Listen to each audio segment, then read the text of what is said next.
गौमुख से गंगा सागर, भारतीय जनता पार्टी की सरकार और बंगाल में जिस तरीके से नतीजे दिख रहे हैं उससे लगता है कि उत्तर प्रदेश में भी कुछ नया रिजल्ट देखने को मिलेगा। हालांकि उत्तर प्रदेश का चुनाव अभी 1 साल के आसपास का शेष समय बचा है। आप देख सकते हैं यहाँ जश्न है, भारतीय जनता पार्टी में उत्साह है, पटाखे फोड़े जा रहे हैं, आतिशबाजी हो रही है। आप देख सकते हैं कि बीजेपी में प्रदेश अध्यक्ष, डिप्टी सीएम और सारे लोग उसका आतिशबाजी कर रहे हैं, जश्न मना रहे हैं। और लोगों से बात भी हम करेंगे कि बासित भाई ये बताइए, बंगाल गंगोत्री से गंगा सागर तक भारतीय जनता पार्टी क्या कहेंगे?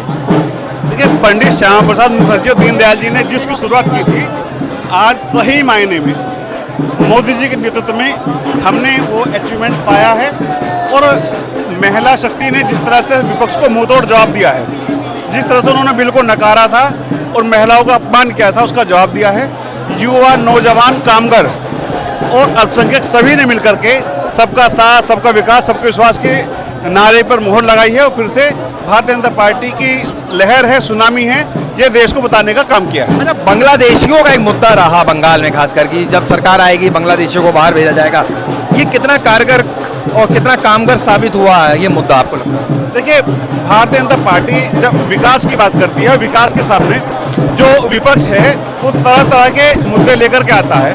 लेकिन जब मछली बात की बात आई थी, जब झालमुड़ी की बात आई थी, तो तब वहाँ के गुंडागर्दी को लेकर के बात आई थी, तो भारतीय जनता पार्टी ने आश्वस्त किया था, मोदी जी ने, गृह मंत्री ने आश्वस्त किया था कि हम बंगाल को सोनौर बंगाल बनाएंगे, सुनहरा बंगाल बनाएंगे।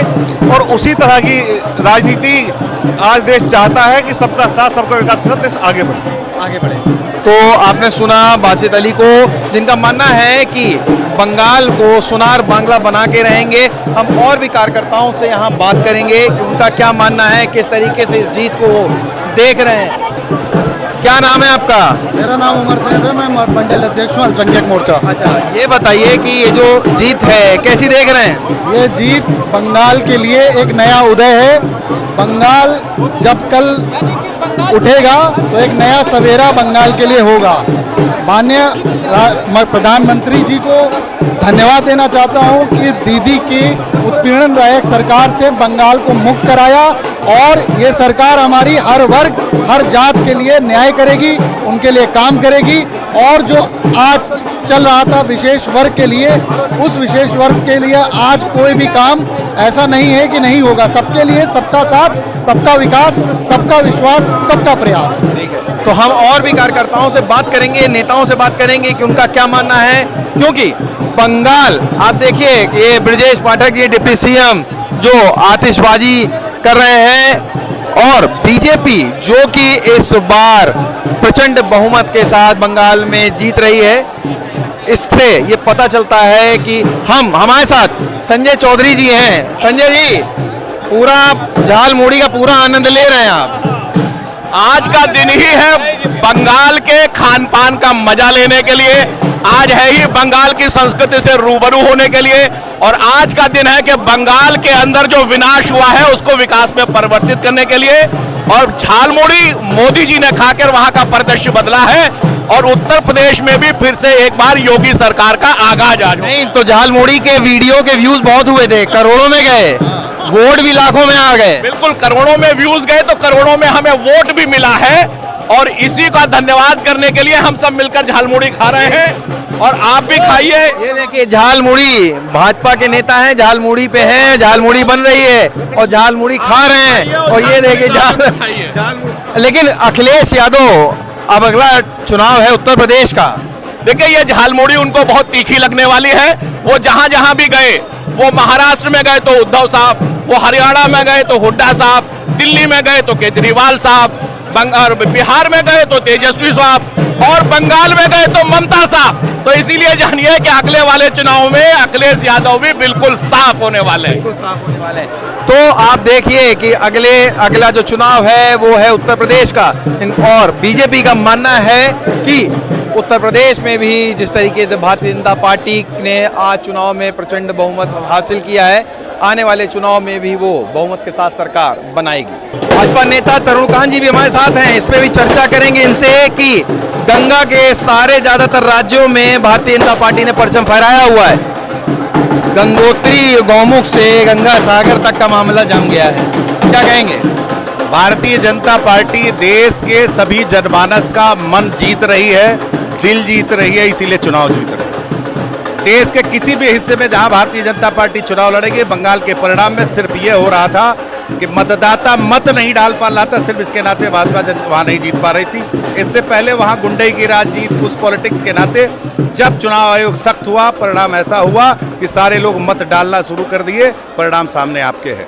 आसाम में तीसरी बार रिपीट कर रहे हैं, जहां जहां हमारी सरकारें हैं देश भर के विभिन्न राज्यों में, हम हर जगह रिपीट कर रहे हैं। या तो नई जगह सरकार जहां नहीं है, आजादी के बाद से कब तक वहां सरकार हम बना रहे हैं। आप सख्ती बता रहे हैं चुनाव आयोग की, विपक्ष कह रहा है चुनाव आयोग आप एक साथ काम कर रहा है। देश के किसी भी इस तरह की संस्था पर विपक्ष का जब विश्वास नहीं होगा, वो कहेंगे न्यायपालिका पर विश्वास नहीं, वो कहेंगे पुलिस पर विश्वास नहीं, वो कहेंगे सेना पर विश्वास नहीं, वो कहेंगे आयोग पर विश्वास नहीं, तो उनका विश्वास किस पर है यही वो बता दें। और सबसे बड़ी बात है, उनका विश्वास, उन पर विश्वास जनता नहीं कर रही, इसलिए हमको जिता रही है। अच्छा, अमित शाह जो आपके चाणक्य माने जाते हैं भारतीय जनता पार्टी के, उन्होंने एक बयान दिया था कि धारा 370 होगा और आपका यूनिक सिविल कोड होगा, और बंगाल में सरकार की बात उन्होंने कही थी। कहीं ना कहीं चीजें पूरी होती जा रही हैं। जी, बंगाल में सरकार की बात के साथ सरकार ही बनाने का उद्देश्य नहीं होता, उसके साथ सरकार बनेगा, जनमानस का मन बदलेगा, विकास होगा, गुंडई लॉ एंड ऑर्डर मेंटेन होगा, लोग अपने मन से विकास रोजगार की तरफ बढ़ेंगे, वो सारी चीजें होंगी। जहां दूसरी बात आप कह रहे थे, वो प्रश्न मैं भूल गया, फिर से रिपीट कर दें। जो यूनिफॉर्म सिविल कोड की बात, वो हमारे मैनिफेस्टो में है, वह भी लागू होगा। देश की सीमा रेखा की जब बात हो रही थी, सरकार की लगातार मंशा थी कि बांग्लादेश के उस बॉर्डर को ठीक से संरक्षित किया जाए, सुरक्षित किया जाए। स्टेट पॉलिटिक्स के नाते, व धर्म पॉलिटिक्स के नाते वहाँ के हमको लगातार केंद्र सरकार को जमीन नहीं दे रहे थे, जिसके नाते वो सीमा रेखा घेर नहीं पा रहे थे। और हम पर लगातार वो आरोप लगता रहा है कि हम हिंदूवादी राजनीति करते हैं, फलाने तुष्टिकरण की राजनीति करते हैं। स्वाभाविक ऐसी स्थिति नहीं है। आप बंगाल में अभी काउंटिंग हो जाने के बाद देखेंगे, बहुत सारे बड़े स्तर पर मुस्लिम मतदाताओं ने हमें वोट दिया है, इसका परिणत यह है। बहुत बहुत शुक्रिया। तो अभी हम और भी भाजपा के नेताओं से बात करने की कोशिश करेंगे, और बीजेपी का जो नेता है, कार्यकर्ता है, उनका क्या कहना है, इस पर हम उनसे चर्चा करेंगे। मिश्रा जी, बंगाल में सरकार बन गई है, अगला नंबर उत्तर प्रदेश है। हाँ बिल्कुल, क्या कहेंगे? बंगाल में तो ऐतिहासिक है, वहाँ तो 15 सालों का कुशासन समाप्त हुआ है। यहाँ और यह सुशासन दोहराया जाएगा, तिराया जाएगा। तो गौमुख से गंगा सागर तक भाजपा ही भाजपा। बिल्कुल, गंगोत्री से गंगा सागर कहीं छूटा नहीं है। और उत्तर प्रदेश तो अभी तीसरी बार हैट्रिक, उत्तर प्रदेश हैट्रिक की ओर हैट्रिक जीतेगी। तो हमारे साथ कुछ महिलाएं भी हैं, उनसे बात करेंगे। ये बताइए, बीजेपी की सरकार बंगाल में बन गई है, आसाम में रिपीट हो गई है, क्या कहेंगे? मैं यही कहना चाहूंगी कि ममता दीदी अब गई, ठीक है, तो भारत माता की जय, वंदे मातरम।